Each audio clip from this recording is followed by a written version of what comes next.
Hello, and welcome back to another episode of Wrestling is Her. I'm your host, Raja, and I'm joined by my co-host of a lifetime, John. Yes. You missed a great opportunity on that one. Did I? I think. What was my opportunity? Timeless. I'm pretty sure I've used that before, which is why I didn't use it But this it's time. timeless. It is timeless, just like one Toni Storm. And I don't think we can move forward before we talk about Toni Storm. You're not talking about like, yeah, rock on, Toni Storm. No, it's not Toni time. No. Not now. Not anymore. No, it's time.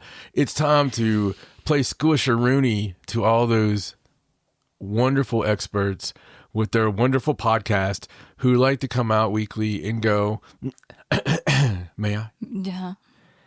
I just don't know what Tony Khan's doing. It's really bothering me. I was hollering up to Mom just the other day, saying, "Hey, Mom, you know what they're doing?" Because they don't know. They had a perfect thing with Timeless Toni Storm. And then they turned her into this, and she's got amnesia. Like, we can believe that she got amnesia. Yes. Meanwhile, they turn on the other channel and they'll believe that cameras just grow on walls. Right, yes. They just happened. At least some did places it. go, hey, why is there a camera here? Which, just for the record, doesn't bother me, by the way. No. I like It's stories. actually funny. Like the Don Callis segment from Collision this past week. Mm-hmm. Beautiful. Beautifully done. Beautifully done. But nothing has been quite as beautiful, I think, as Toni Storm's story for the past 2 years. So we year and a half. that RJ City was the nucleus of the story, Yes. was the original co-contributor, writer, Yes, whatever he's been with this. knees deep in this storyline. So if RJ City is still involved in this story, You gotta believe he is. I want to be the first to say this bloke needs to be up for Writer of the Year. Like, Oh, yeah. we have Booker of the Year. Yeah. There should be like a Creative of the year. There or should be a something. creative of the year, a creative writer of the year Yeah. in the year that we're in now, I mean, back in the day, Booker was writer. Yeah, that's true. That's just how it was. Yeah. But it's just not like No, it every was then. story has its own Yeah, person you have working people. on it. I mean, sure, you have somebody go, yay, nay. Right. Somebody sees her in that shit. Right. But there's a lot of people that go into creative. I think we definitely need to give a Wrestling is Her podcast clap for RJ City. Yep. Yeah. Not just for his work on this story, but his work on the Death Rider story as well. Like, he's just hitting them out of the park left and right. I think so, too. I think there's a lot of great stuff happening. But this story in particular, This is the best. okay? Jesus Christ. We covered Toni Storm when she first went timeless, a few months into this storyline, and went through her whole backstory and everything to this Metamorphosis, point. somebody say. But I don't think we even knew how crazy it was going to go. And when this whole amnesia thing started, we found it cool. We were like, oh, this is fun. Yeah. This is a new wrinkle. It's really cute. And the fans got behind it. Yeah, and they were all like, she's a rookie chance and things like that. Like, we were having a great time, but I think it was the moment she won the casino gauntlet and asks for the face-to-face with Mariah May, you turned to me in the middle of Dynamite or Collision. I can't remember which one it was on, but you turned to me and you were like, she's faking. She wants to get close to Mariah May when she doesn't suspect anything. And I was like, you think? And you're like, yes. Yes. I was perusing an old episode the other day just because I wanted to see something after this happened.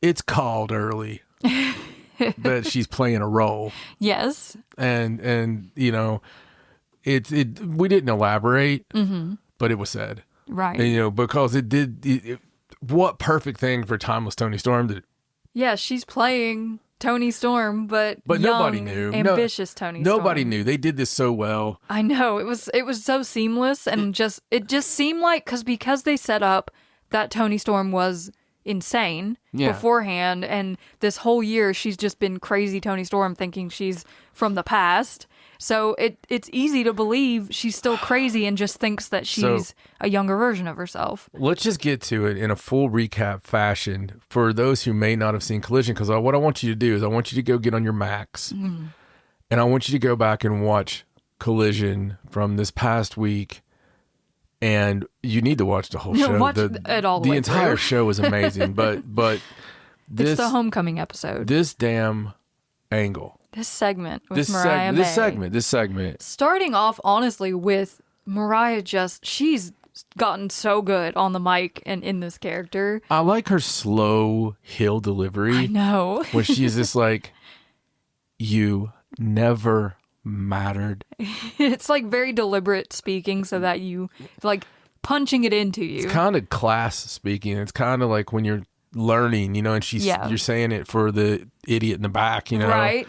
And I love it. It gives such a good vibe off of her. Like, she just feels evil when she speaks. it's almost like she's having to talk through, just like it's like disdain. And one of my favorite things is when the segment starts, she comes out, blah, blah, blah. And she just does her thing where she looks at the camera and she looks at her belt. Mm-hmm. And she looks at her belt and she kind of smiles and kisses it. And she looks at the camera and kind of smiles, but then just this little moment, this little fleeting moment, she has this look of total and utter disdain for everyone in the world. Right. Like, why am I even here? Why am I doing this? Why do I have to do this? And it's so beautiful. It's just that one little lip curl and like her eyebrows come in. Yeah. It's like, oh, she's mad. Yeah, it's just amazing. And then Toni comes out and she's hyperactive young Toni with the rock and roll and all that. And Mariah proceeds to tell her that she doesn't matter, that nobody cares about her, that the fans don't care about her. She certainly doesn't care about her. And she doesn't even, I don't think she deserves this title shot or anything. She's just over it. She's overseeing Toni Storm in front of her. And then she called her the easiest, stupidest person that she could like hop on board with to portray. Exactly. And she's totally one up and everything here with Toni. And the fans are still behind sweet little Toni, and Toni's eyes are perfect in this. She's like looking at her so like sad. Like, oh, but it's like undaunted. Yes. She's looks at her and she at that point, that this is when it really this moment's what starts the magic, the feeling. Yeah. Because Toni, with all these big blue eyes of love, looks at Mariah May and repeats everything Mariah May said to Toni in that backstage segment when Toni interrupted Mariah's. When Mariah interrupted Toni's segment, I should say. Yeah, just to tell her how big of a fan she was and all that. I'm your biggest, Mariah May, Toni Storm at the time, but, I'm your biggest fan. Yeah. I followed your career. From the UK to Japan to AEW. Even here in AEW. And I want to be just like you. I want to be just like you. She said it all. Word for word. She says it to Mariah May, and you see the light clicking in Mariah's face. Yeah. Like, it's almost like the wheels start turning at that point, but I still don't think she fully understood the gravity because she just started wailing on Toni. But Toni hugs Mariah. Yeah. Like Mariah hugged Toni. Yeah. And put her head to the bosom, so to speak. Yeah. And she, she caresses her head for a second, and then she, as you said, she slaps the piss out of her, and then she does a second slap. Yeah. That I swear she was trying to bring to color. Yeah, it was ridiculous. And then gets Toni out of the ring and gets the belt and gives one of the worst wallops I've ever seen with it. If you go back and watch it, it connects in such a way. Mm-hmm. But then she beats the living dog piss out of her with that belt. Yes. And people have to come out and help Toni try to save her, get Mariah out of the ring. Aubrey yelling, "What are you doing? Stop!" And it's like they finally get Mariah out of the ring, right? And Toni's in there all by herself. It kind of seems like she's crying at first, but then she crawls her way over to the microphone and she just says, You know what? What? In the magic of this, I think this one time, it deserves it. You think we need to play the poem she recited? She says this. What makes you think that I've forgotten? Oh my God.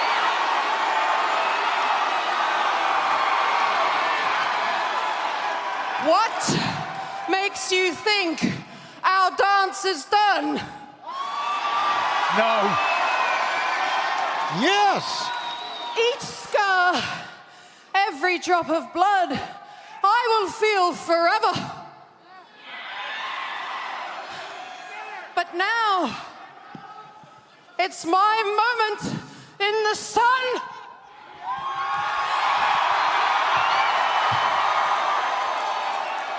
They say the hardest role you will ever play is yourself.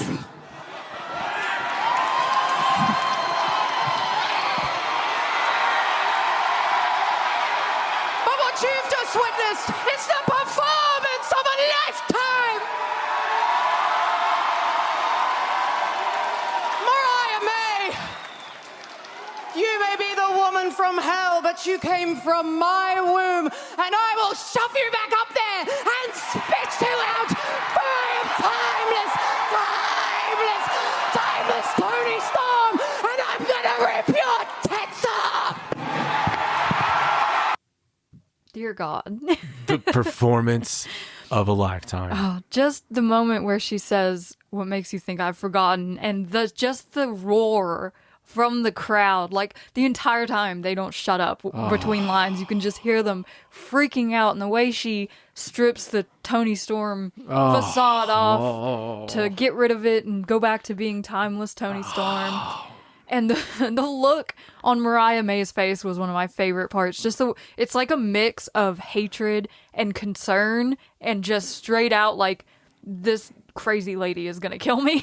It's amazing. It's crazy. It's somebody who's had the upper hand and spoiled rotten and got a repeat gift on Christmas, or just like you're. Oh my God. Yeah. And the fact that she said, "You came from my womb, and I'm gonna shove you back up there and spit you out." Oh, the hottest part. They say whoever plays yourself. Oh, she is. She's witnessed as a performance of a lifetime. Toni delivers things in a way that no one else possibly can.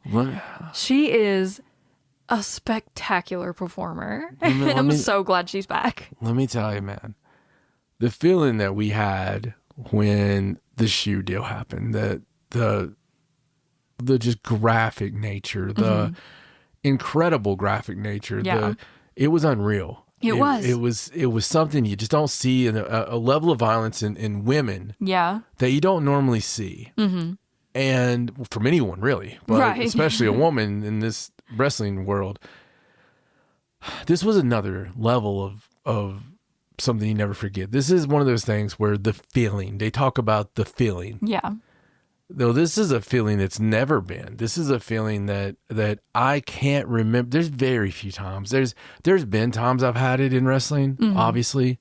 There's babyface turns from when I was a kid, or there's like those little capsule moments that you remember viscerally, like where you were when you saw it. Exactly. And I mean, the barbershop, stuff like that, you know, Sean and Marty. I mean, there's these little... Burning some eyebrows off, you know. Yeah, there's little things that happen that you remember, but Jesus Christ. It's just, this whole story is littered with them. From the moment Mariah May, like Timeless Toni Storm was great before that, but from the moment Mariah May joined AEW and started this story in this direction, it has been mind-blowingly good. I honestly think that should be the main event. I would be surprised. I mean, I guess. I mean, you have a match of a lifetime. I mean, let's not get it twisted. The Kenny Omega and Will Ospreay. Yeah. I mean, that's a hell of a match, but honestly, it's not a title match. It's not. Listen, I'm the one I'm campaigning for. Yeah, I feel like this deserves it above anything else, especially at this point. It seems like that's tickets, that's money, that's bank. Like this is the first time in months that I've been excited about Grand Slam in Australia, because it was like kind of forgotten for a while, and now you've got that Kenny and Will teaming up, and you've got Timeless Toni Storm back in what will probably be her finest performance yet in the ring with Mariah May. I can't imagine what they're gonna pull out in this match. No, I can't either, and I don't know how it should go. I don't know if this is Tony's triumphant win or I don't know. It's so weird. It feels like it has to be Tony. I don't know, but at the same time, does it? I don't know. It probably has to be Tony in Australia. Yeah, it probably has to be. But Mariah's in Australia too.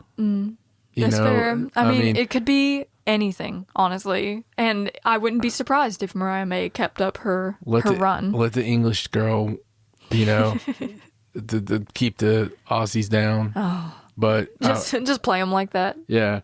I mean, I don't know. It's I don't care. I don't either. Honestly, at this point, I just want them to have a good match. I just think that it's beautiful. I think that it's poetry, It's one of the most stunning things I've ever witnessed in wrestling, women's wrestling, for sure. It's like... I worry about people that don't see it, and that's why I'm glad we started with it today, is I want everyone to see it. Yeah, just experience Timeless Toni Storm. No matter what 5 you like. minutes. no matter if you only watch Joshi, no matter if you only watch WWE, no matter what you watch, I want everyone to experience it. It's worth it. It's really great. If you love women's wrestling, it's something you have to see. And before we move on to our reviews of the recent Stardom shows, I just want to mention the Queen of the Ring trailer. I was going to say.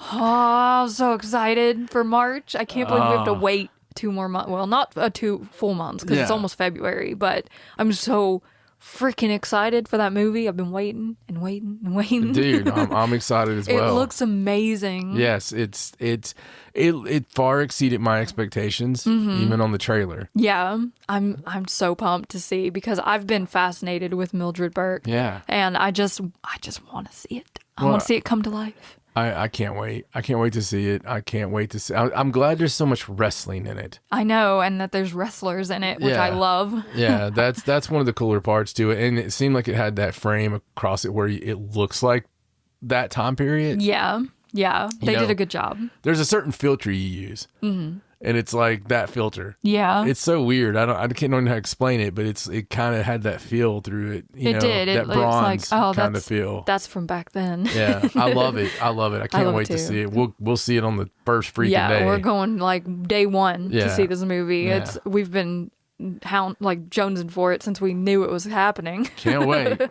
No, I can't wait either. And that brings us to what we came here to talk about. Yes. Essentially, is Stardom. They had their 14th anniversary show on the 23rd of January, and then 2 Stardom Award 2024 shows on the 25th and 26th. So we have quite a few matches to go over. We do. So why don't we have some new blood to talk about. We have some, honestly, really great matches. There's some really fun stories going on right now. I'm excited about. And some hot-ass crowds. Yeah, for real. So on the 23rd, in Shinkiba First Ring, the venue where Stardom had its very first show 14 years ago, which is just a beautiful thought to think about how far they've come. It really is. We had our 14th anniversary show. Their birthday's almost on your birthday. Almost. It's very close. Very close. January birthdays. This is your birthday episode. You do know that. It is, yes. Everybody wish Raja a happy birthday. As of recording, my birthday is tomorrow, January 28th. So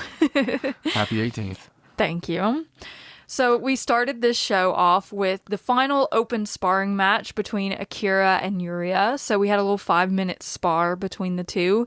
And then after that, they announced their debut dates and their ring names that they would be taking. So we have now Akira Kuragane and Yuria Hime. Yes. So cute little ring names for the new girls.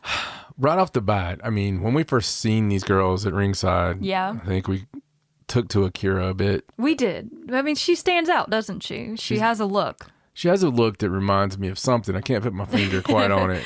We are going to give our thoughts on their debuts as we get there, but we're really excited. Maybe it's the name. Maybe it's the name. The name does feel familiar, doesn't it? It does. Almost that same as that face. Yeah, and they did say that because these girls are the same class and it's like your rivalry's kind of starting here, they wanted to give them very similar names. So both of their names have the single kanji surname and then the 3 kana first name. So they look very similar.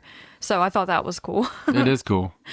The first official match of the anniversary show, which was kind of a light card, like Hate was nowhere to be found on this card. There was no one here. And we know why. Yes. Hate has their own card. Yes. But up. that it was still weird to not have them around, I think. But it was still a spectacularly fun show. Starting off with Rana Yagami, Lady C, Aya Sakura, Sayaka Kurara, and Yuna Mizumori versus Matsui Hamabe, Momo Kogo, Saya Ida, Koguma, and Hazuki.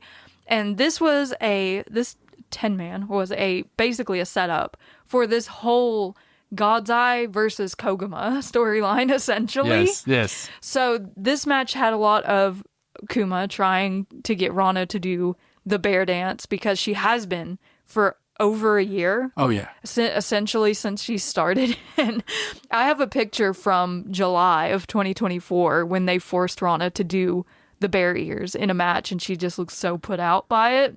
It's funny And because it's so hilarious. we were talking about it, and just from house shows, it was one of the times we were trying to tell people why you need to watch house shows. Yeah, it's like they have these little stories that you don't want to miss. Yeah, and just cute little things. That was one of them. We were like, "Oh, Kuma was trying to get Rana, and it was so great." And around our house, the Rana. Yes, that iconic Shiri line when she's trying at first not to get Rana to do it. Rana's been very good about not doing it. She knows the rules. Yes. In God's Eye, they don't want to do the bear dance. They're not bears. They are not bears. Very serious. But the fact that this storyline has blown up to the point that after this match, Koguma was like, "Listen, you and Shiri are facing me and Hazuki on the 26th, and we're gonna settle this once and for all." They didn't like put any actual stipulations on the tag match, but it was like, we're gonna see how well you do. Kuma's like tearing her down. She's like, "You want to do well with the crowd, right? You want everyone to love you, but do you hear how they boo when you don't do the bear dance?" It's like, calm down. Koguma really wants her to be a bear. Yes, I love it. It's hilarious. So Only a bear would. They set up this tag match in a couple days' time, and the Stars team was the victors in this match, with Saida's lariat being used to get the pin. So they did have that one up on the other team, but it was a fun 10-man tag, just underlined by this story that they've created. Wonderful. After that, we saw Saki Kashima and Shiri versus Hanan and Mayu Iwatani. Mayu Iwatani, who I want to point out, we started off talking about Timeless Toni Storm and Mariah May. Yes. Mayu Iwatani, I should say, never liked Mariah May. Like, she's the one who knew this whole time. Like, she's going to turn on all of us. You can see all these pictures and stuff people used years ago, a year ago. Right. When, she was upset about Hanan and Mariah May, and she'd sit there and pout. Right, because Hanan and Mariah were really good friends. Yeah, and it's so funny because it's like... it's like she sensed it. She knew. There needs to be a Mayu Iwatani was right shirt just about so many things. And Mayu is really good friends with Toni Storm, so it's probably even worse now. There you go, yeah. But this match was really fun because Saki Kashima and Mayu Iwatani are both original Stardom girls, from the very beginning. Yeah. Mayu Iwatani's wrestling debut was on the very first Stardom show, so her anniversary coincides with Stardom's anniversary, which is really amazing. That she's been in the game 14 years now. She's a runaway wrestler. She's amazing. And Saki Kashima started this match after the bell, getting a microphone and to talk to Mayu Iwatani. She wanted to start with Mayu in the ring, and she got the mic and basically was like, "Congratulations on your 14 years. This was the building where it all started and where we all debuted." I think Saki debuted in that building as well. And then she's like, "I turned on you in this building in 2020. I don't regret it." She's so funny. She was like, "I really don't regret anything, and congratulations." And Mayu's like, "What is wrong with you?" Essentially, she's like, "Why would you get a mic just to say that?" But it was a really fun match, She's the best. We don't deserve Saki Kashima. Shiri got the win for her team with the Flowing Flame, and they were all very cordial, despite the fact that Saki Kashima turned on Mayu Iwatani. It's like, we'll probably never be friends again. I had a lot of fun in this match, and I had a lot of fun in that was a theme of the show. It felt light, didn't it? It did. It was like everyone was just having a good time. Yeah, essentially. I love shows like that. They used to have the really wackadoodle shows from time to time. Yeah. It was almost like they all got Look, they were all in a house for too long. Right, and they came up with this crazy concept. They just had to get it out of their system. Yeah, let's have a show where we're all animals, or where we're all, Yeah. And then I'm glad we don't necessarily do that anymore. Right. They just kind of have shows that aren't as serious. Yeah, we can tell like when they have off night, Right. like when it's kind of the this doesn't really matter much. Let's just have fun. Let's just have a good time. And those are a lot of times my favorite shows. Yeah. Just because this one had a lot of weird matchups, kind of. It was a weird show because of the lack of part of the roster and just the matchups and people teaming with people they wouldn't normally team with. Right. But it was really fun. And everybody grabbed a mic. You pointed that out. Yes, everyone was talking on the show. I think they were trying to fill time. It was like an indie show. It was an anniversary show, so they all wanted to get their words in about the anniversary. And after this match, Mayu thanked Hanan for always being by her side, and Hanan seemed really emotional about being there. And she's Hanan's emotional about waking up. She's like, I love teaming with Mayu Iwatani, and Mayu's like, I lost my debut here, and now 14 years later I lost this match here. So just comes full circle. And she said some words about how she's never had it together and she's always been kind of a failure of a person, but she appreciates everyone following her anyway. And I'm like, Mayu, you're one of the best. Please calm down. I truly, unfortunately, believe she feels that way. I know. She's so silly. She doesn't, some part of her doesn't realize just how amazing she is. That she's one of, if not the, of all time. Yes, I agree. And how many people she's inspired to be wrestlers and wanted to be as good as her. And ones we've not even seen debut yet. Yeah. There are people watching Mayu Iwatani right now who are 6 or something. And they're like, I want to be a wrestler just like Mayu Iwatani. Yeah, little girls that just see that and are just... She inspires me. I'm like, if Mayu Iwatani is one of the most inspiring people I've ever seen in my life. And watching her wrestle is one of the greatest joys of my life. Yeah, because she has such a great time doing it, and she's so effortless. She is, and she seems like a genuinely amazing person. We talk about Manami Toyota quite a bit, and not enough, actually, and how amazing she was just from her unbridled passion. She was not a technical queen. She was just... threw her ass to the... I mean, it was crazy, really. She devil may care. She would do anything to win. It's insane that she can walk. Yeah. Today. It's kind of crazy. But Mayu Iwatani is so much like that. She's so much just... You just don't know what that girl's going to do. Even it's put on the best match, the best show for the fans. Yeah. Doesn't matter what else. Nothing else matters beyond that. When you see a singles match with Mayu Iwatani, it's going to be incredible. It's going to be ridiculously good. You're never going to be disappointed with a Mayu Iwatani singles There's match. not many people. I mean, it's one hand, the Will Ospreys of the world that you see a singles match, it's going to be... Yeah, it doesn't matter the opponent. Right. You're like, okay, I'm in. Sign me up. I'm in. It's going to be great. But yeah, this match was really fun, and it was just a nice little, throwback almost to the beginnings of Stardom, which is how we got to where we are today with Stardom. We're very grateful for it. Very grateful. And then in the main event, there are only three matches on the main card after the sparring, so we're in the main event already. It was the New Year Unit League Finals, and we talked about how fun that the New Year Unit League was. Yes. But the finals ended up being Neo Genesis versus E-Nexus Venus, so Empress Nexus Venus, EXV. And so we had a 5-on-5 affair here. Miyu Amasaki, Suzu Suzuki, Mei Seira, Azumi, and Starlight Kid of Neo Genesis versus Rion, Hanako, Waka Tsukiyama, Mina Shirakawa, and Maika of EXV. And this was a 30-minute match all together. It had to go 30 minutes. It's like an Iron Woman match. And whichever team got the most falls out of the match won. And it was just basically a 10-man tag where you're just going and going, getting the falls. And when there was a fall, they got a 30-second break. And whoever ended the fall started the next fall. And at first, Neo Genesis had this great strategy. They were like, as soon as the next fall started, they tagged someone new in. And it was just immediate. Yeah. But we started the falls with Hanako pinning Miyu Amasaki to get the first fall for EXV. And then Mei Seira pinned Rion to get Neo Genesis the second fall. So we're tied up 1-1. Mina Shirakawa rolled up Azumi for the third fall, 2 to EXV. And then they continued to wrestle each other until Azumi was able to pin Mina Shirakawa back to tie it back up. And then pretty far off from the finish line. We had Suzu Suzuki pinning Maika, which was pretty crazy. And then Maika did everything within her power following that fall to pin Starlight Kid. She hit her with 3 Michinoku driver twos.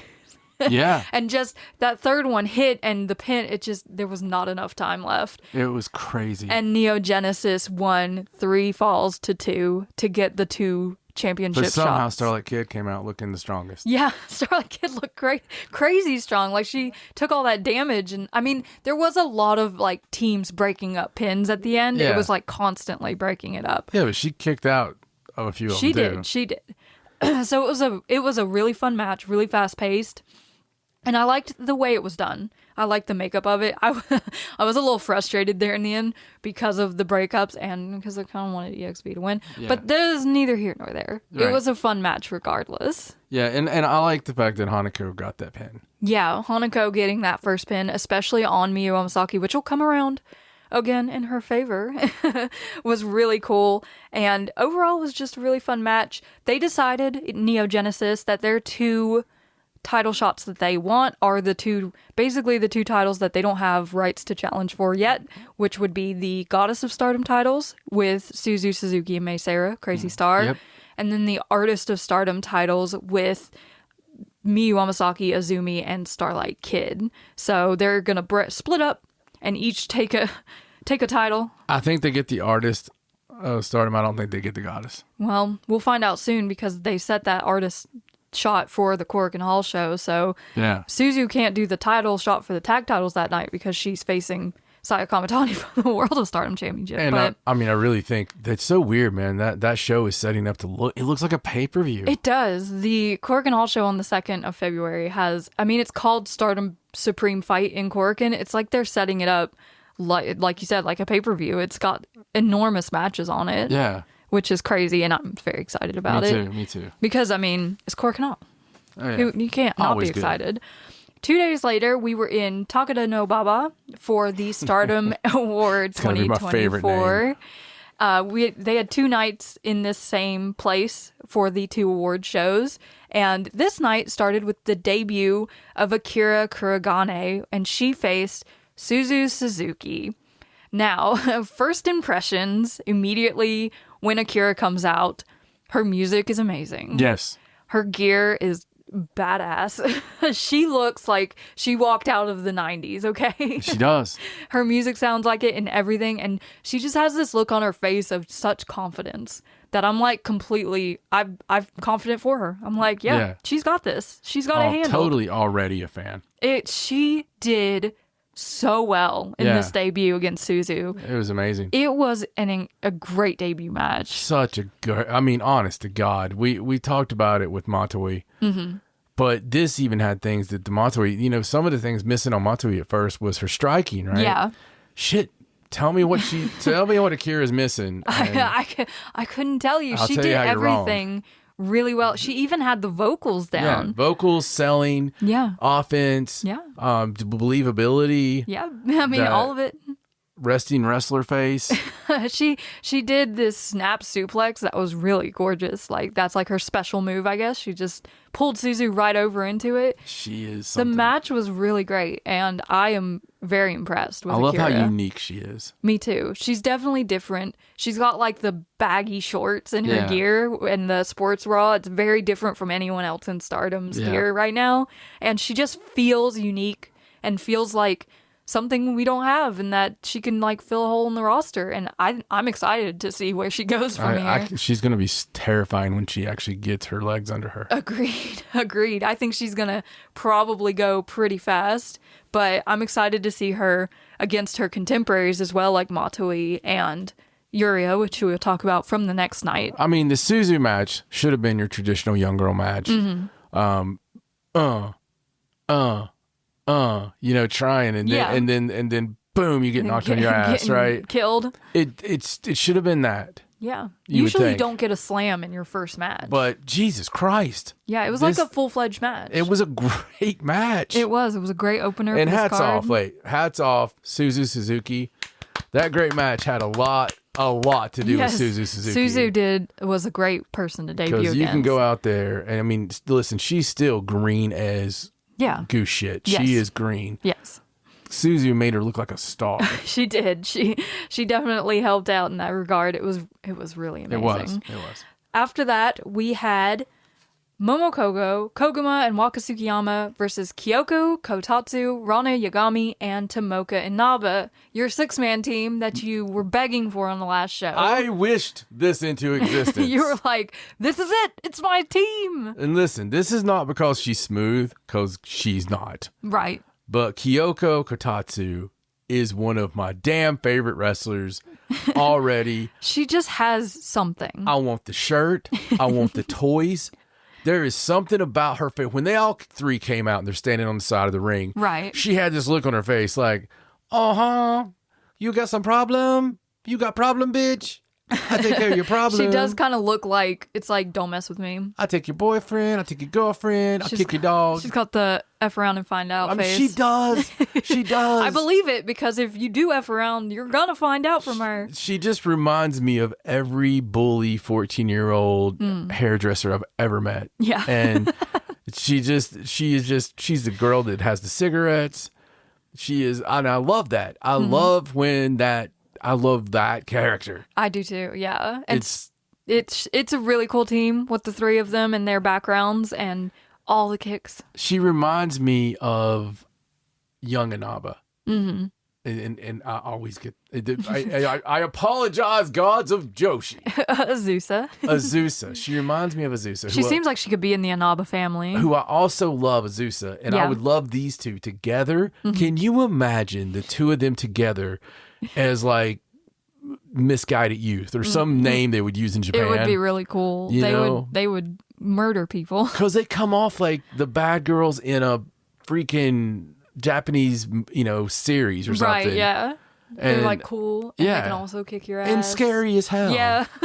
Scary as hell. I agree. But the seriousness of this match was a bit undercut by the opposing team coming out wearing paper Sherry masks and coming out to Sherry's music. It was just, I'll let you describe this. I mean, I just imagine 3 people standing at the top of the stage with 2 small Sherry faces on top of their faces with the eyes cut out. And they come out doing a kind of a bastardized version of the God's Eye hand signal to Sherry's music. They come out there and Rana's looking at them like, I don't understand what's happening. It's like, I know you're not Sherry. And they're trying to they're trying to pretend that they are, that all 3 of them. So it was my favorite part to this was a couple of years ago, the girls would have been fooled. Yes. No, they would have They'd be played. like, oh. They would have played that way, or one of the other feds. They would have been fooled. This one, we didn't make them dumbasses. No, it's like they were trying to convince Rana to be a bear Yeah. because they're Sherry, but there's 3 of them She and they're all was- Sherry. Rana was totally playing along for their sake. Yeah. Just a little She's like, bit. Oh, Yeah. hi, And Sherry. I enjoyed the fact that they didn't fall for the fact that it was Sherry. Me too. Because by the time I figured it out, I was like, oh my God. No. It was really silly, and the whole match was kind of silly, but we did get a lot of the amazing kicks and just amazing moves from the God's Eye team. We even got to almost see Rana Yagami's beat strike kick, and it was like so close. But no, Tomoka Inaba did get the win for her team with the Michinoku driver. So God's Eye won, Koguma won, I guess, from the other night. Well, when Rana went off, Rana goes off in this match. Yeah. And when she went off, it was beautiful. Yeah, she had some feelings to get out. I love it when Rana goes off. Yeah. Like, You can start seeing her frustration mount, and it's like it's only a matter of time. she's got like this incredible ability to control her emotions, it seems. Mm-hmm. But I kind of like to see her lose it. Yeah, she gets to a point, and it's just no turning back. She should always be in Sherry's gear, though. Yes, they did run back the Sherry thing at the Yes. end of the match. Waka was like going oos over and over again, and it's like, Yeah. and Rana was like, okay, Sherry, yeah, I got you. It was silly. It was silly all around. Following that, we saw Matoe Hamabe, Mei Seira, Azumi, and Starlight Kid versus Yuna Mizumori, Sariano, Natsupoi, and Tam Nakano, which is a little bit of a prelude to the Artist of Stardom title match. Not everyone is in it. Miyu's obviously not in it, but it was still a fun match, which Yuna Mizumori got the win for her team with a new submission, a brand new submission that doesn't even have a name yet. And she just stretched the heck out of Mato. He was like, okay. It's called the Young Girl Stretch. Yeah, probably. It's like the Lion Tamer, but for Yuna Mizumori. So that was a fun match. There was not a lot that really happened in it. It was just a fun match, you know? They had a good time. It's okay. We allow it. We do. Next, we had a 4-way tag match, which featured Aya Sakura and Sayaka Kurara versus Lady C and Hina versus Rion and Hanako versus Saya Ida and Hanan, who are the Goddess of Stardom tag team champions.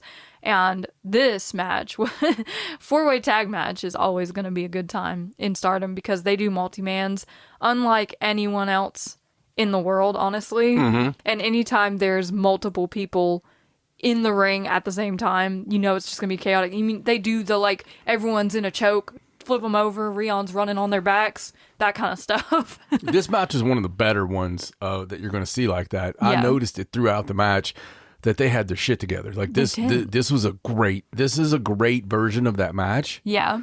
And it's, hell, it's harder to do when there's not many different incarnations Absolutely, in yeah. there. When it's when it's 5-on-5, it's hard to do, but you still kind of, I don't know, I get it a little bit, but when there's that many different people having to get their stuff in. Sometimes it's like, what's happening? Yeah, no. It's hard to keep up with, but the coolest thing about this was who got the win in this match. Miss Sayaka Kurara with her Tokimeki Falcon Arrow, and just throw Tokimeki on the front of all of her move names, which I love.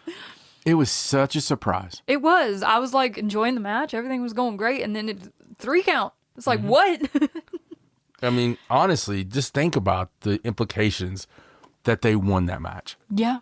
They're 2 of the younger ones in this match. I mean, the tag team champions are in this match. So that's kind of crazy. I mean, we can already feel Carrara's pull. Oh, man. And there's just Her star as we power. talk about every week. Yes. But this is just validation for our feelings. Yeah, Sayaka Kurara's starting to win matches, and it's kind of amazing. Yeah, and I'm seeing the confidence on her face. Yeah, too. and she wasn't even teamed with Tam or anybody in this match. It was just her and Aya, Yeah. which would normally mean they're going to lose. But Sayaka Kurara with the win in the midst of all of this crazy hate stuff. It definitely going feels like on. she has pulled away from Aya Yeah. a great deal. Yeah, it's been more and more obvious recently, the divide between where they're headed, I think. Yeah. Aya Sakura has her own sort of vibe and moveset, which is kind of removed from the Cosmic Angels style, I think. It is. She would flourish in God's Eye. She does have the technical ability that God's Eye likes to look at, but they're so full of people right now. Honestly, hate or God's Eye, either one I think would be good for her. Yeah. It feels like you said, I mean, and plus, here's the deal, right? There's not another Sayaka Kurara in Stardom. No. You pointed it out earlier when you were talking about Akira. Yeah. There's a few Ayas. Yeah. We've got that kind of level of person. The level the other Ayas are at is maybe more than... It's above Aya Sakura. Yeah. Yeah, and listen, we love Aya Sakura and want the best for her. It's just one of those obvious things that the two of you, they're always going to be compared. Yeah, they will because they're the same class in the same faction. Always thrown together. Always tagging, yeah. So it's easy to see a direct comparison between them. But that builds good heat. It does. I would be surprised if It'll happen someday. they didn't end up in a feud at some point. Yeah. After that, we had the Future of Stardom title match, which was Miyu Amasaki defending her championship against Azusa Inaba. And this was actually a great little match that they put together. I was pleasantly surprised. It really was. By this. It really was a great match. This is Miyu Amasaki's second defense of the belt, and they just they went at it. Miyu Azusa attacked her, okay? She was really trying, it seemed hurt Miyu Amasaki in this match, but... It's the best I've seen Azusa Inaba. Yeah, they work really well together.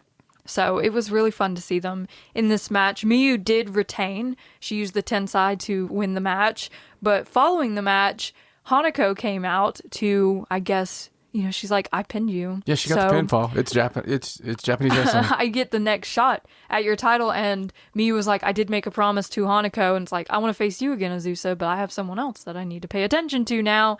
And that would be Hanako. And this is a fun little thing because they're from the same place.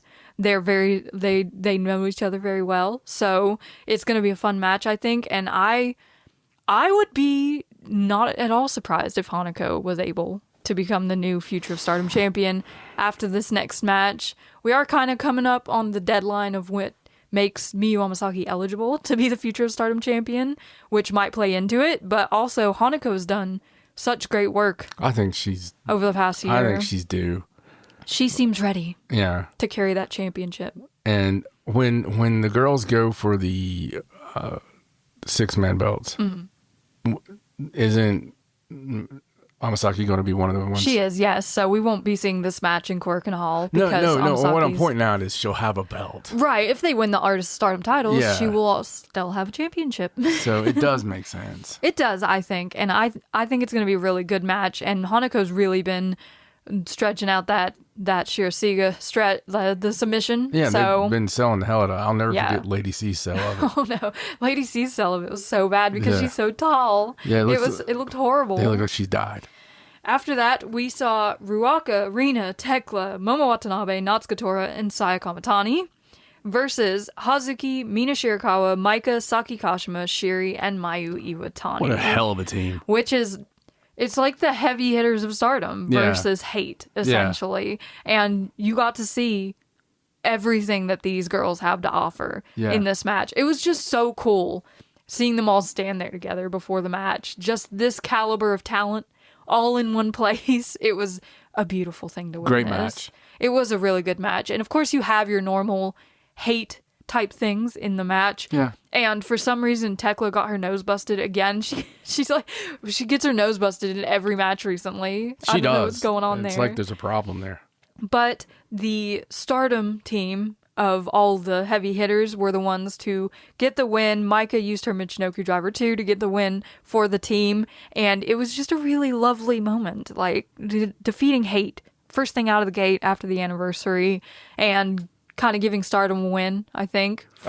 Dude, I just love having those people together. I mean, Me too. Jesus Christ, it's a poster. It is. It's like every single top star, essentially. I mean, others were busy at the time, but it was a really amazing match, and seeing them all work together is always a pleasure. I mean, you're missing Tam, but I mean, for the most part, it is like the Stardom girls. It's the Stardom girls. Stardom girls.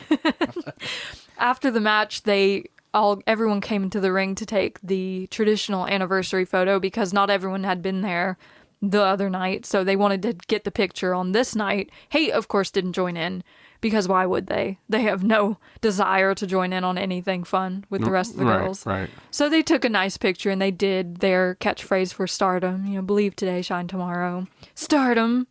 And we love to see it. So that was a fun show. Yes. It was really interesting. But the next night on the 26th, once again in Takada no Baba. Yay. We start off with another debut of Yuria Hime, who faced Maika in her debut. Mm-hmm. And this debut was very different from the one the night before. It was a tale of two kitties. It was. Yuria came out in her silver and pink gear. It was kind of like lavender, silver, and pink. And Hime means princess, of course, so she's got that kind of vibe. And so she comes out and she's facing Maika, who used to team with Himika. So, I mean, it's kind of, the parallels are kind of there, Yeah. But Yuria seemed nervous. She seemed like, it's like, this is your first real match in front of people. It's not sparring. It's not 5-minute time limit. You're going to have to go out there and wrestle with one of the top stars of Stardom. And I think it kind of got to her a little bit. Yeah, just a tad, and it was a bit noticeable. Maika was a trooper. She was. She tried very hard to get it back on the rails. Then she tried very hard to remove the soul from the body. God, those 6 slams in a row or whatever she did was just brutal. You could tell she was frustrated. Yeah, and It's the first match. It is. It doesn't. We'll see what happens, man, and we wish her all the best. I hope it helped shake a lot of her nerves out. It shook something out. And that when she gets in there and starts doing multi-mans and stuff, she kind of gets a chance to get used to the whole it being in the ring thing and wrestling in front of people thing. After the 6 slams, I don't think she'll be selling the ring-worn gear. Or maybe she will. Otherwise, I don't know. I guess we'll just have to wait and see where Yuria goes from here. She was not like Akira. She didn't look ready. No.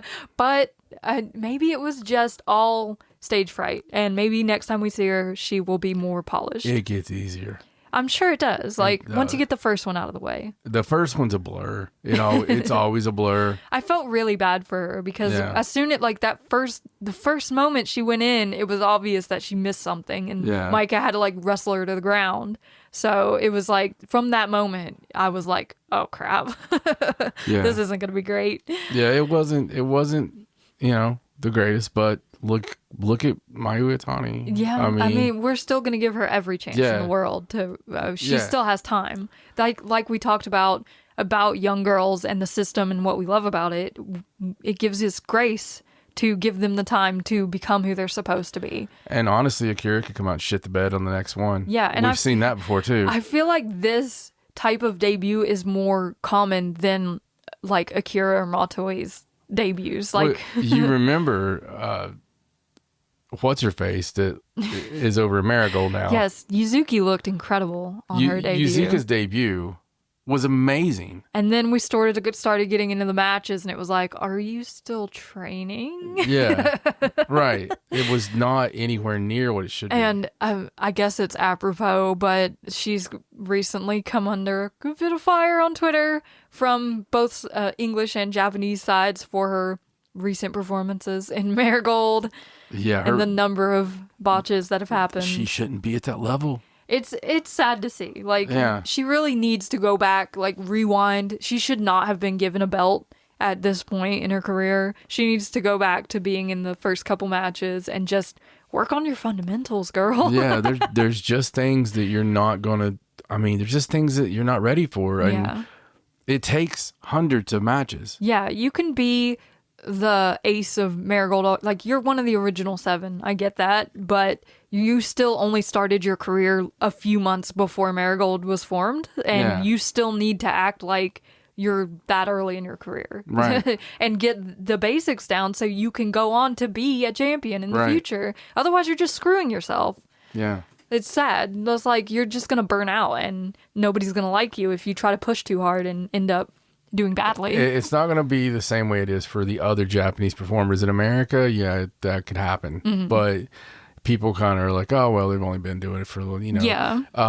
Over there, like we've chronicled, young boys or young girls, they take it for years. Yeah. And, for a full year, you're not going to get shit. No, you're not going to get wins. Yeah. You're not going to get belts. You're going to get nothing. You're going to clean everything up. I mean, it helps build your character and get you to a place where you can have main events. And you see the strengths and you see the weaknesses. Yeah. So and you're able to switch up your game as necessary. Yeah, absolutely. But that was Yuri Ahime's debut, so I am interested to see what she looks like the next time we see her. I'm interested to see it. The next match was surprisingly a UWF rules match between Aya Sakura and Kyoka Kotatsu. And this they left the lights off. They read all the rules. Mm-hmm. They were like, UWF, baby, let's go. They both came out barefoot with their kick pads on. And I was like, what is happening? It was so crazy. I didn't see anything in the prior couple shows or anywhere where they talked about this match or like, why? I mean, listen. I'd love to know. This is a fever dream. Yeah. It was nuts that we were having this, especially, I mean, I don't know. On this show, in the first official match after a debut. It was just so strange. It was, and I assume it's because, you want to showcase what you're all about, especially in Kyoka's But it was side. so bad for Aya Sakura. It was pretty bad for Aya Sakura. I mean, Kyoka looks amazing. She looks like a freaking star. And in her past, a lot of her matches were fought under these Yeah. rules. It's like her wheelhouse. And I guess maybe Aya Sakura was the best candidate for the job Yeah. at the time, but it was very apparent that Kyoka knew what she was doing. Yeah, no, it was amazing. And listen, I'm all for it. Me too. Give me some of these matches. I love UWF rules. They do a great job of it in Stardom. Mm-hmm. I enjoy the hell out of it. It's always got that little bit of, is it not? You know, And they were really evenly matched at the beginning,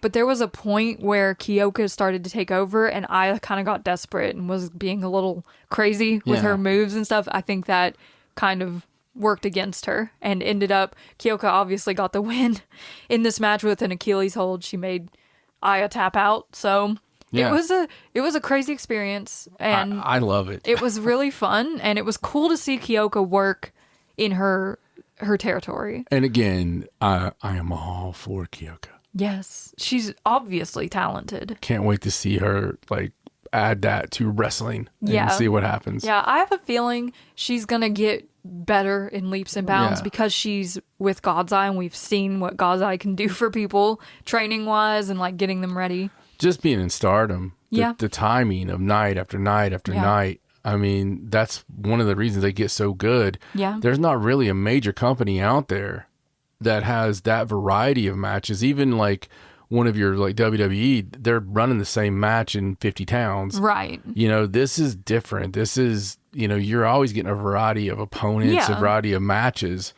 So it's really great. You learn so much. I agree. And I think she's going to benefit from that wildly. After that, we saw Rion Hanako, Waka Tsukiyama, and Mina Shirakawa versus Matoi Hamabe, Lady C, Hina, and Saki Kashima. So this 8-man, it was a good time. It was fun. Saki Kashima got the win with her super hot, which is like a double arm face buster on the knee. But there was some craziness go down after this match in which Hanako and Lady C just started like brawling on the outside of the ring. Yeah. And I was like, what? Okay, they clearly don't like each other. It went so hard that it's like, you don't put that on. I don't know. Right. It's like, that didn't look like that was planned. We've seen you work. And maybe it stems from all the way back to when Lady C had to tap to the Shirase and Hanako like, cranked it on her. Even story-wise, or maybe it wasn't story. Maybe that wasn't a sell. Maybe. Maybe she actually just cinched it in. Maybe that's because I've talked about it since it happened. Yeah. And that night, it was like I was paying close attention to it. Yeah. And it was one of those times where I was like, "What the fuck? Lady C looks like she's dying." Yeah. It was really. It looked nasty. Yeah. I remember she looked dead. And yeah, so it very could go back to that either story or shoot pants. It's equally strange because Hanako already has the story of going for the Future of Stardom title, which doesn't at all involve Lady C. Yeah, so it don't make any sense. And I know they're the two tall girls, which is like the one comparison. Yeah, but they've been in there before together. Yeah, and it felt very strange, like they were actually legitimately and it was pissed on the at each outside, other. and it was away from the camera. Another thing they don't do. Yeah, they had to find them like at the last second. Yeah, it just happened to be in the shot. It was crazy. It wasn't center frame. I can't imagine we won't have a Hanako Lady C match in the near future. Stardom are experts at framing what they want you to see. Yeah, it was really wild. And this was just. Yeah, there was that kind of punching. Hanako was on top of her. Like, it was bad. Yeah. But I want to see it more now. Like, give me that match. I'm all for it. UWF rules. UWF rules. I don't know if either of these girls know how to just take their shoes off. Just take their shoes off and let them do what they normally do without shoes. Right. That's basically it. After that, we saw Ronnie Yagami and Sherry versus Koguma and Hazuki. Speaking of UWF. Oh my goodness. This tag match was excellent. It was. FWC, of course, is one of the best tag teams that you're going to see. But just the story running through this match with the bear thing, but also just within the match itself of how angry they are at each other. And the talking through the first couple of minutes of the match with Koguma like admonishing them for kicking her in the back. It's like, ow, that hurts my spine. And all of that crazy stuff. And it's just, they told the story so well in this match of how the disdain between them and just God's Eye being God's Eye and FWC being silly. And again, Ronna's fire. Oh my gosh. She fires up and it's just, I truly think that the Sherry gear, it does something. I think it brings out something else in her. Yeah. I mean, it's like suddenly you're the final boss instead of being the young girl. Yeah. And she's, she looks so good in this match. She did. She looked flawless, honestly. Yeah. And it really was a showcase of like where she's gotten to and the type of wrestler she's going to be, I think. It's very much like the Rana Yagami that we've known we were getting. Can't wait for eventually. Ronna's first main event feud. I know. Like, This is like a little mini feud to get her ready for that. yeah. But after this match, when Koguma and Hazuki got the win with the Kuma roll, of course, that move, you just can't get out of it. Evil move. And Rana was a little upset about that. She was like, I lost the match. And Sherry was like looking at her like, it's okay. I understand. And it's like, it looked like Sherry was going to have to send her away or something with the look on her face. It was really funny. But Rana got up and got the mic and she was like, okay, we're going to settle this. I want to have a singles match with you, Koguma, at Korakuen Hall. And once and for all, we're going to decide either you win and I do the bear dance, or I win and you never ask God's Eye to do the bear dance again. So it's coming down to it. I'm just happy that it's going to be done. Yes. But it's going to be really great. I think the match. It's a big singles match for Rana. And I'm very excited to see how it goes. Yeah, it's such a weird clash of styles. It is a very strange You got the high speed against the shooter. Yeah, and Kuma's got a little of that sneaky side to her too. Yeah. So, but she is not afraid to get in there, like with that swinging rear naked. Yeah. Like she's crazy. I mean, the girl's got some back. I mean, she can fight. You Absolutely. can tell. So, but I cannot wait for this match.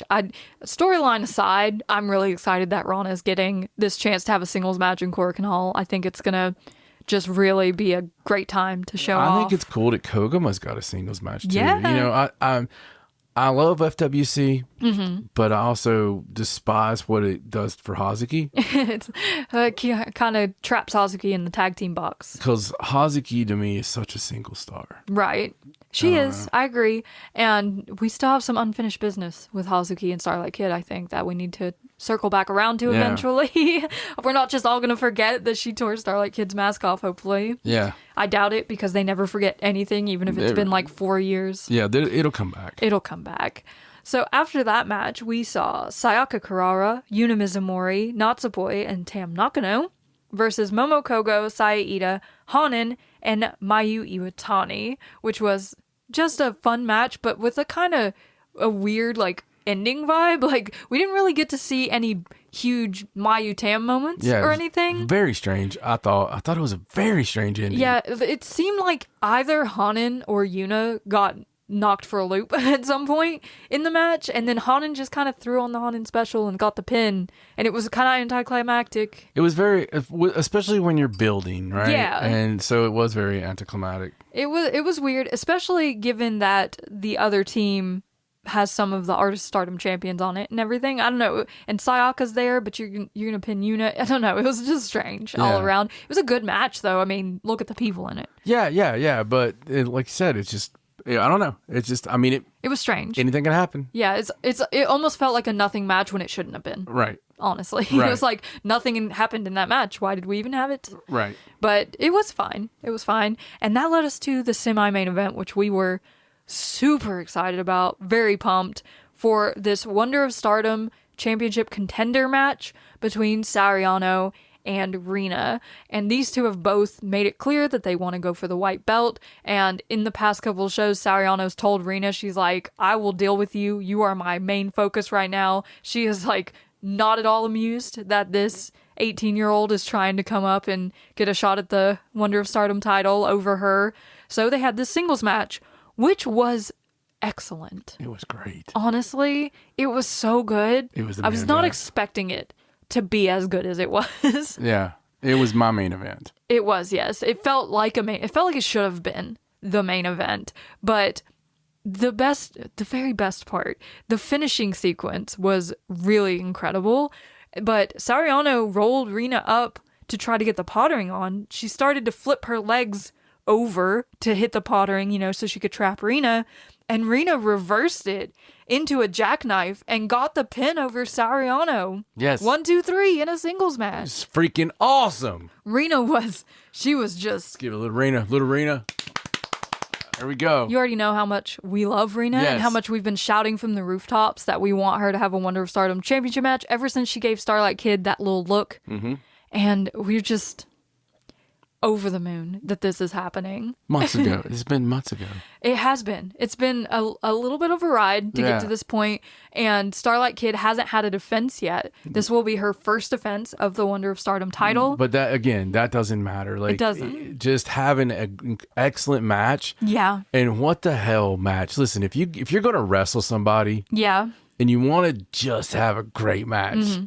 Man, Starlight Kid, dude. I mean, she's the one to go to. You're going to have a hell of a match. There are a few people, it's like, if I'm going to have a single match against you, it's going to be a great match. Like, Starlight Kid is one of those people. The psychology for that match, I've already thought about it. Like, with the leg and the, Rina works she is, because we got this wonderful chance to see her with the Future Belt. Yeah.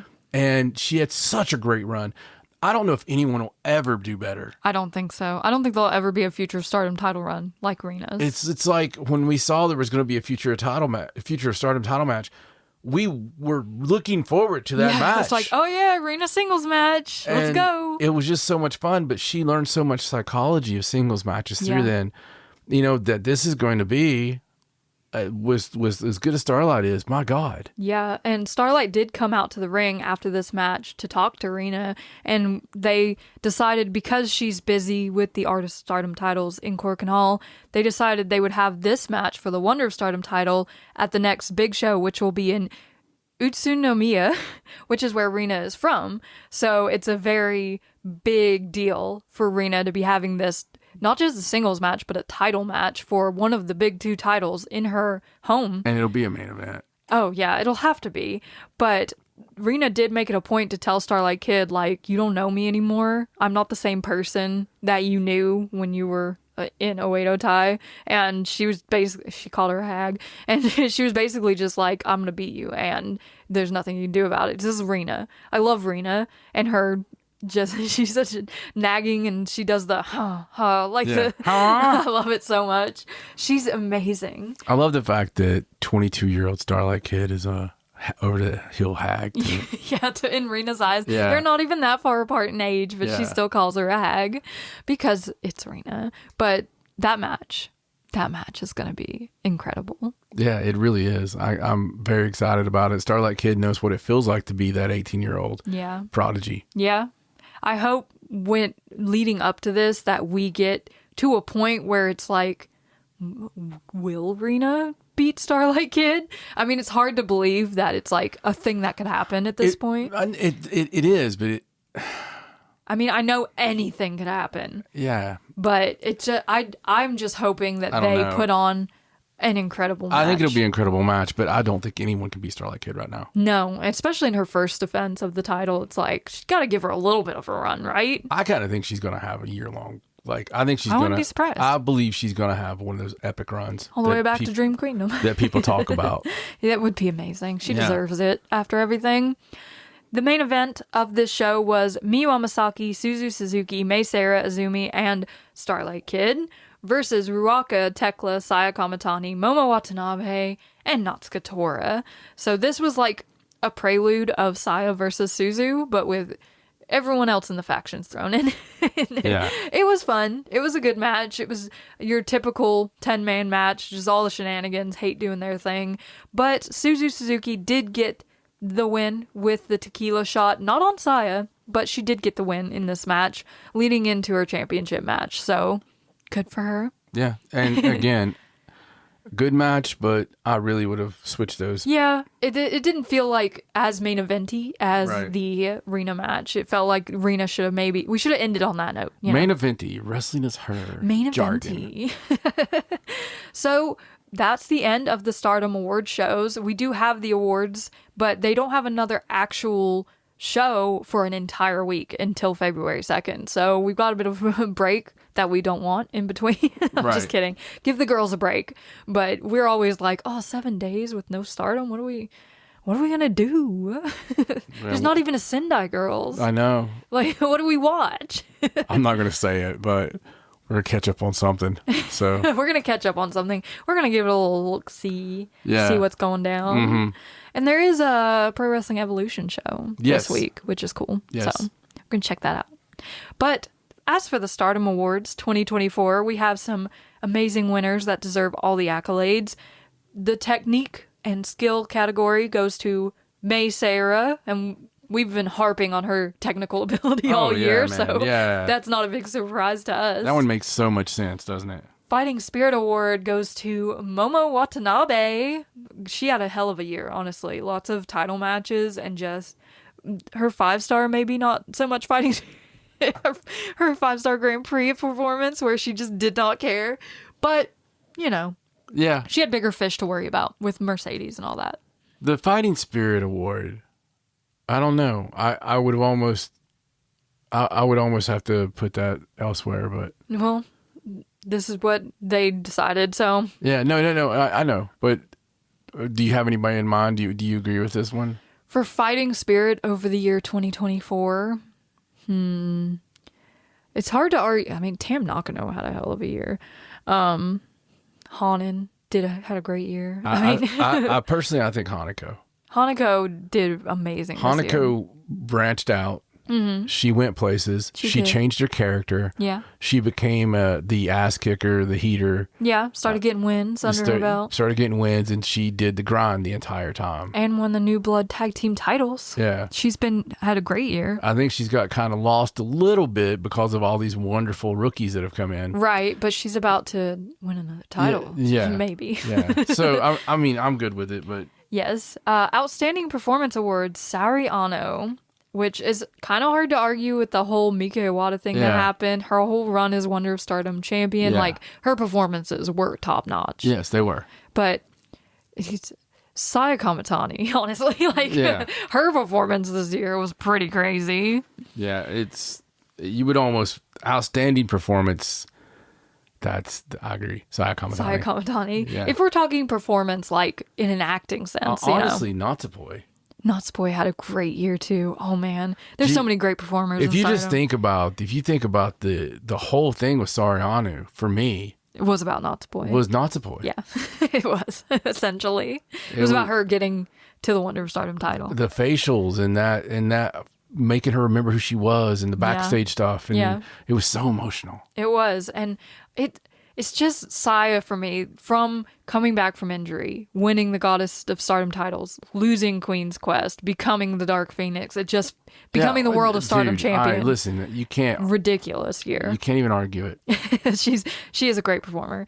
The Shining Award, which was voted on by the fans, goes to Starlight Kid. She is shining. She is. She's a fan favorite for, like, she takes it and runs with it, I think. I love the fact that she's shining finally. She is. She's yes. not being She held down. deserves it. Yes. I'm so proud of her.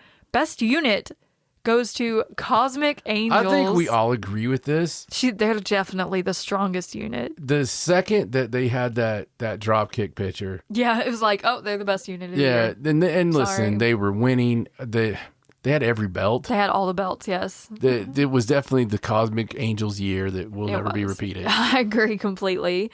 Best Tag Team Award goes to Wing Gory, and I love that for them. I love we talked about the year they had, the story that went throughout this year all the way up until becoming the Goddess of Stardom Bro, champion. the Fighting Spirit Award.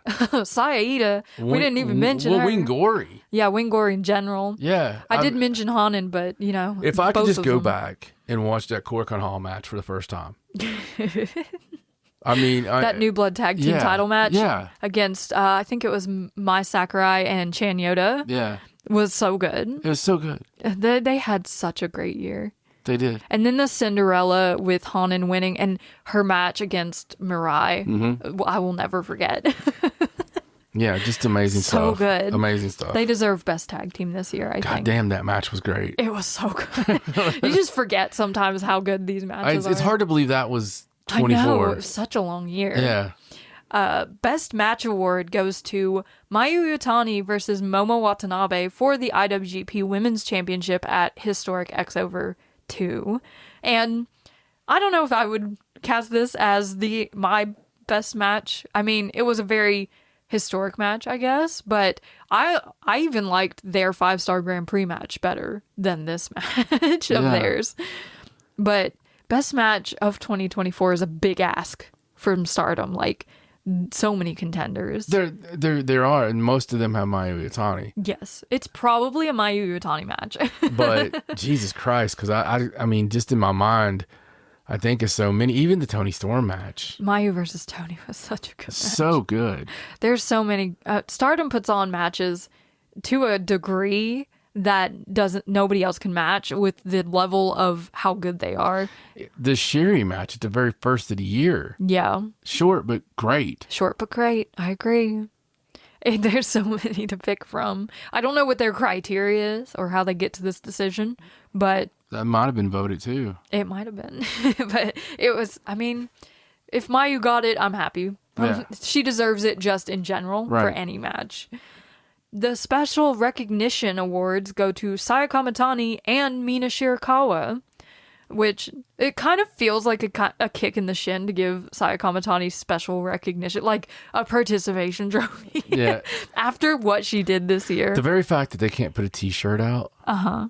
And it doesn't sell out like the day one. Right. And they do the second run of it and it does the same thing and we still don't have it. Yeah. You know, like, because I tried buying you that shirt. Yeah. And it's like, it's gone. Yeah. In 2.5 seconds. Because of an issue. Like, I got to order it, but then it wasn't. Yeah, because you have to go through the secondary thing to get anything from Japan. You don't necessarily get it because you ordered it. Yeah. And I tried to because it's that kind of shirt. I mean, it's iconic. Yeah, it's iconic. I think Stardom needs to also add a best story award like we were talking about. Oh, yeah. Like best story of the year. Saya definitely would have gotten that. But Mina, I think, definitely deserves a special recognition for what she's done. What about Rookie of the Year? In America this year. Normally they have the Rookie of the Year tournament, but they didn't do that this year. Yeah. So I guess it's a little weird because like people like Hanako and Aya Sakura debuted in 2023 technically. So maybe, and then Rana and all them were in the 2024 rookie, like at the beginning of 2024, they were in that Rookie of the Year tournament. So maybe they didn't feel like they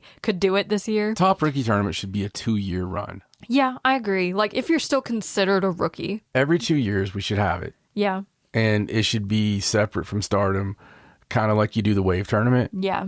And I would have loved to see a rerun of it this year, especially with one of them from the last year missing. What if we just did a rookie tournament with just in general? all the Joshi? Yeah, like you were saying, Catch the Wave, where they have the young block. Yeah. Maybe we could add it to I guess they have that, don't they? We could add it to the 5-star. Yeah. Like a young block 5-star, like a little mini block that's like just it the could rookies. be the pre-show every night. Yeah, that would be so much fun. It would. Let's add a young block to the 5-star for the rookies. Well, I'm writing it down right now. And if they win, they get, I don't know. A future Stardom title match. A future Stardom title shot. There you go. Yeah. It makes sense. Yeah. Because that's for them. But yeah, like I was saying, Mina Shirakawa and what she's done in America and everything this year, I think definitely deserves that special recognition. It does. Not everybody can break through like that, and she just willed that into existence because she was in nothing. She was doing nothing. She was lost. She was a man with no country. Right. And she went and she made herself. She did. And she brought the We Want Mina chants everywhere with her. She created it. Yeah. They tell you can't create your own shit. She did. She did. She hashtagged it until it became a thing. Yeah. And we love her for it. And they chant it more in Japan. Yeah. Than anywhere. They chant English words. They say We Want Mina every time. We want Mina. We love it. I love it. And this year's MVP award goes to Maika. Yes, good old Maika. Maika, who finished the 5-star Grand Prix for the first time undefeated and won it, which was crazy. I think Maika's MVP-ness. Wow. MVP-ness. That really did not. MVP status. Yeah, you know what? MVP-ness. Okay. With Maika. It's the MVP-ness. Did you see how she was dressed at the awards? Yes, she looked amazing. I loved it. She looked fantastic. They looked like a couple. I'm convinced she and Mina are a couple at this point. They looked like an old married couple, and I loved it so much. They're so funny. God, I wish it was true. But Maika, sometimes, unfortunately, you have to be the John Moxley. Sometimes you have to be the person who can carry the load during an unfortunate time. Right, you have to be the workhorse. Like, carried on your back. During a time that I never want to go back and watch. Yeah. I never want to remember. I never want to see one of the matches where 5 people are crying. Yeah. And because it went on for so... Yeah. Like the first 3 months of 2024. We're ruined. It was just all that. It was all the long goodbye. They gave them their out, and it was it was painful. But they didn't need it, and didn't need it. And all through that, Micah's carrying the World of Stardom Championship.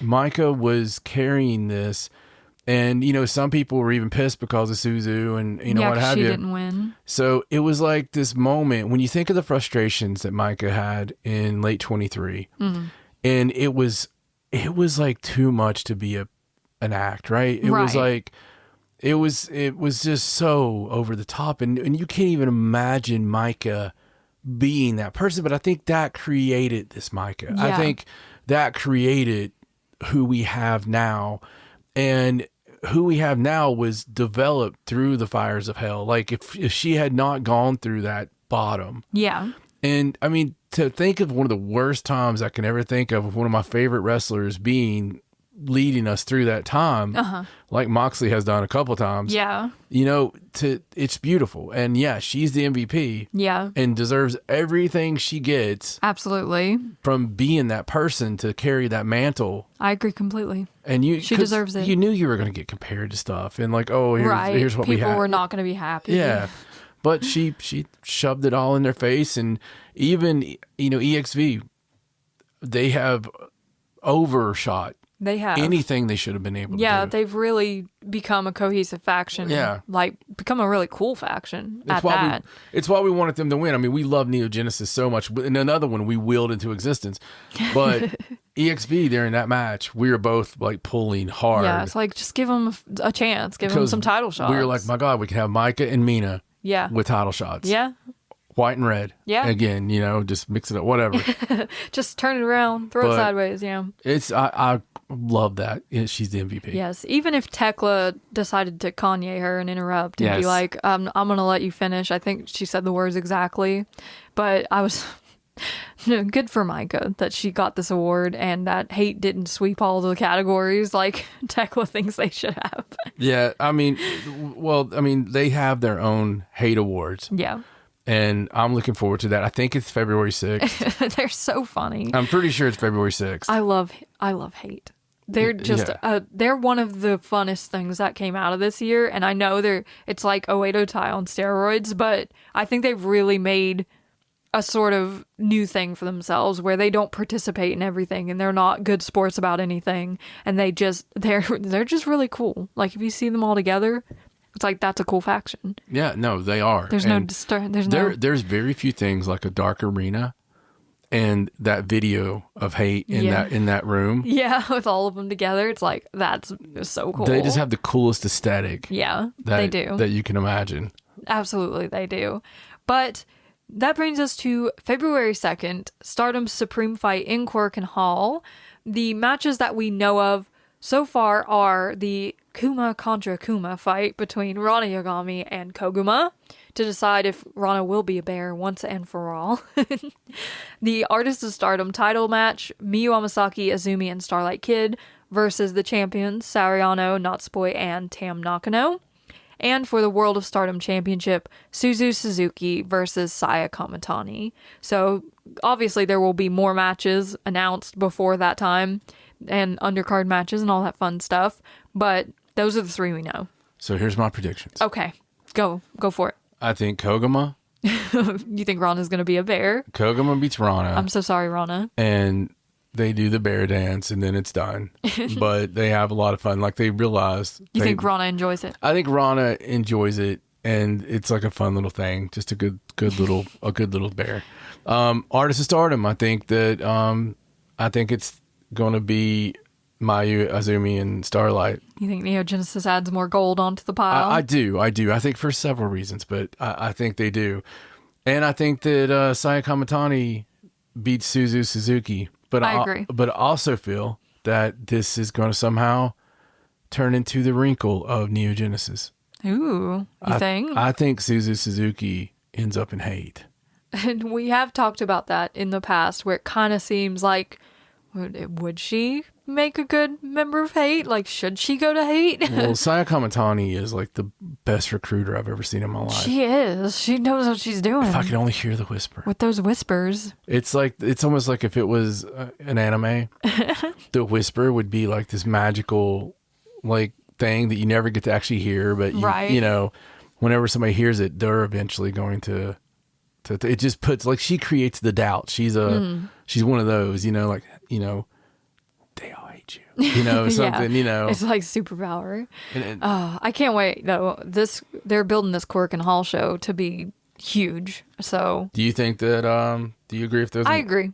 I want Rana Yagami to win on it. Honestly, I would love for her to get a big singles win in Cork and Hall over Koguma, but I don't think that satisfies the story as much as Rana being a bear. So I think Koguma is probably going to win. I think it's a good layer. But you know, they've also been kind of making the God's Eye girls heel. They've been acting a little more mean. When we had everybody in the ring like a week ago, and you had the babies in the heels, so to speak, they had the cosmic. I mean, they had God's Eye on the heel side, right? And there was that mixed tag match where they were teaming with another faction, and they wouldn't tag the other faction in. Like they were being really snooty about it. But I like it. I like that kind of heel too. It's not really a heel like Hate. Right. It's just like, we're too cool for school. Yeah, they're not going to interfere. Yeah. They're just like, look, we're not like you. We're, you know, kind of we're better than you. Kind of like Dynamite Kanzai. Right. Right? Yeah, I mean, just that I like that. I want Dynamite Kanzai to come back and go in God's Eye. I just like it though. I mean, I like that, you know, because they're not really shitting on pro wrestling at all. No, they want to like protect the sanctity of it. And I hate, sorry for two Moxley references in one show, but like the pro wrestling he envisions, is that Shudo style, right, of pro wrestling. Yeah, very serious, very gritty, very Shinobu Kandori.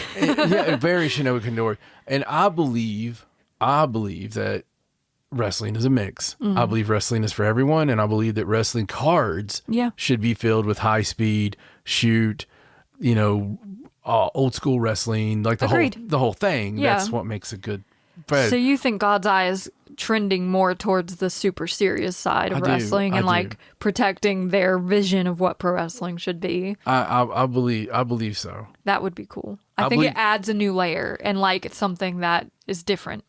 Outsider's reference that I have not made on the show, but I make when we watch it. I believe that Saki Kashima is the Patrick Swayze character from The Outsiders, right?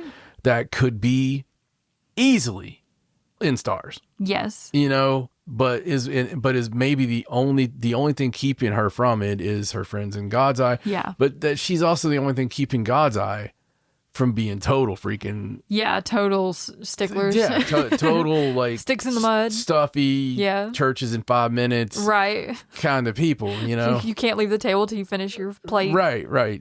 Come on, you can hear her saying it. So if they do go this route, does Saki try to loosen them up and like keep them fun, or does she fall in line? Has she not fallen in line quite a bit? A little. She has gotten more serious recently. She has her very serious moments. Yeah, but she still calls herself goldfish poop and makes Sherry look like she just heard someone get shot or something. That's because she's like, insane. What? That's because she's clinically insane, and the only thing keeping her out of an asylum is the fact she's in wrestling. They all love her. Yeah. They're like, no, she's playing a character. Right. You know? Yeah. I would not be mad at all if God's Eye went a little more heel in the sense that it's like, we're better than you and we're not going to stoop to your level kind of thing. It's like when everyone else is having fun and being silly, they're like, no, not at all. What do you guys think?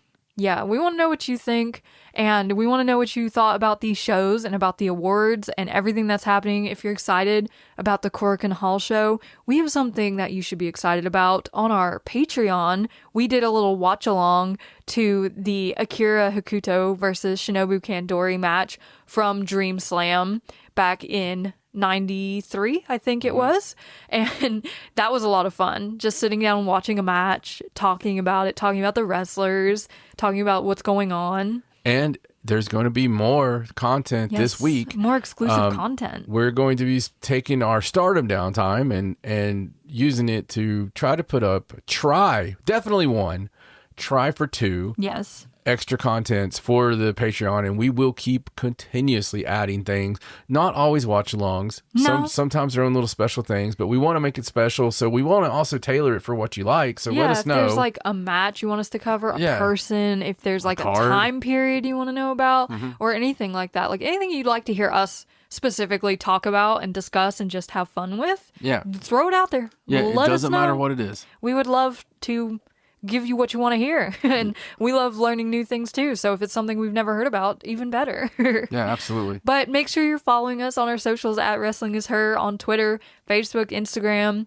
Subscribe to our YouTube channel at Wrestling Is Her, and like and comment on this video and let us know your thoughts about the anniversary and the award show and everything, and about Timeless Toni Storm if you have thoughts about that as well. We would love to hear all about it. But for now, I'm Raja, he's John, and we will see you next time on Wrestling Is Her. Bye.